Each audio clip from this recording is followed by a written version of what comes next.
नमस्ते दोस्तों, स्वागत है आपके अपने YouTube चैनल पर।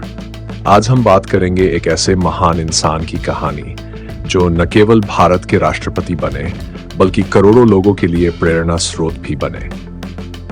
जी हाँ, हम बात कर रहे हैं डॉक्टर APJ अब्दुल कलाम की।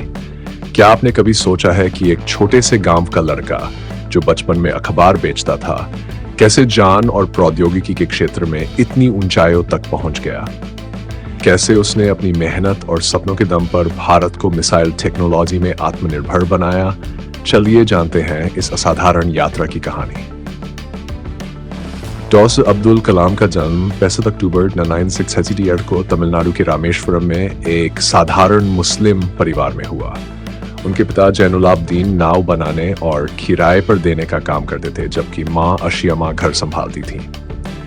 परिवार आर्थिक रूप से मजबूत नहीं था, लेकिन संस्कार और मेहनत की भावना गहराई से जुड़ी हुई थी।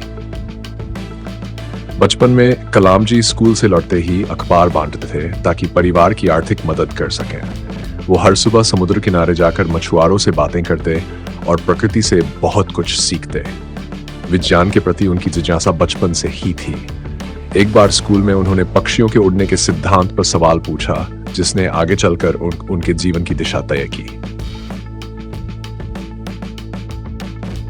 अपनी प्रारंभिक पढ़ाई के बाद कलाम ने श्वार्ज हाई स्कूल से माध्यमिक शिक्षा पूरी की। फिर उन्होंने सेंट जोसेफ कॉलेज तिरुचिरापल्ली से फिजिक्स में ग्रेजुएशन किया, लेकिन उनका असली सपना था विमानन विज्ञान में करियर बनाना। इस सपने के लिए उन्होंने मद्रास इंस्टीट्यूट ऑफ टेक्नोलॉजी में दाखिला लिया। MIT में पढ़ाई आसान नहीं थी। वहां फीस का इंतजाम करना एक बड़ी चुनौती थी, लेकिन उनकी बहन ने गहने गिरवी रखकर उनका सपना पूरा किया। वहां एक महत्वपूर्ण प्रोजेक्ट में देरी होने पर प्रोफेसर ने सख्ती दिखाई, जिसने कलाम को समय प्रबंधन का महत्व सिखाया। उसी प्रोजेक्ट के सफल पूरा होने पर प्रोफेसर ने कहा, कलाम, तुम्हारे अंदर देश को ऊंचाइयों तक ले जाने की क्षमता है।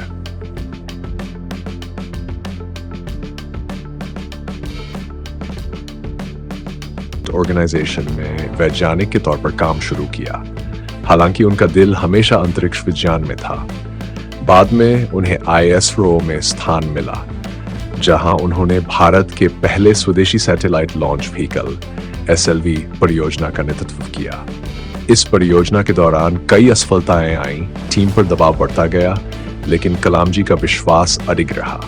आखिरकार 1981 में रोहिणी सैटेलाइट को सफलतापूर्वक कक्षा में स्थापित किया गया। यह पल न केवल उनकी मेहनत का परिणाम था, बल्कि पूरे भारत के लिए गर्व का क्षण था। इसरो में जब डॉक्टर कलाम ने भारत के पहले स्वदेशी सैटेलाइट लॉन्च व्हीकल SLV को सफलतापूर्वक लॉन्च किया, तो वह केवल एक शुरुआत थी। उनकी वैज्ञानिक प्रतिभा और नेतृत्व क्षमता को देखते हुए उन्हें DRDO में लौटने का प्रस्ताव मिला, जहां वे भारत के मिसाइल विकास कार्यक्रम के मुखिया बने। यह समय भारत के लिए बहुत महत्वपूर्ण था, क्योंकि देश को अपनी रक्षा क्षमताओं को मजबूत करना था। कलाम जी ने integrated guided missile development programme IGMDP की अगुवाई की, जिसका उद्देश्य भारत को मिसाइल तकनीक में आत्मनिर्भर बनाना था। इस प्रोजेक्ट में कई प्रकार की मिसाइलों पर काम किया गया। अग्नि, मध्यम दूरी की बैलिस्टिक मिसाइल; पृथ्वी, कम दूरी की missile; surface to air missile, Akash, लंबी दूरी की missile; Nag, anti tank missile. इस परियोजना के दौरान कई बार असफलताएं भी मिली। एक परीक्षण में मिसाइल लॉन्च के तुरंत बाद फेल हो गई। मीडिया और आलोचक सवाल उठाने लगे, लेकिन कलाम जी ने हार नहीं मानी। उन्होंने अपनी टीम से कहा, असफलता केवल देरी करती है, हार नहीं। हम तब तक नहीं रुकेंगे जब तक सफलता नहीं मिलती। उनकी इसी जिद और सकारात्मक दृष्टिकोण ने टीम को मोटिवेट रखा। 1999 में पृथ्वी मिसाइल का सफल परीक्षण हुआ और 1994 में अग्नि मिसाइल ने सफलतापूर्वक लक्ष्य भेदा। इस सफलता ने भारत को वैश्विक स्तर पर एक नई पहचान दी और कलाम जी को मिसाइल मैन ऑफ इंडिया का खिताब मिला। 1998 में भारत ने पोखरण में परमाणु परीक्षण किया, जिसमें कलाम जी ने तकनीकी सलाहकार के रूप में महत्वपूर्ण भूमिका निभाई। ये परीक्षण न केवल भारत की सैन्य ताकत को प्रदर्शित करता था, बल्कि ये एक संदेश भी था कि भारत अपनी सुरक्षा में आत्मनिर्भर है।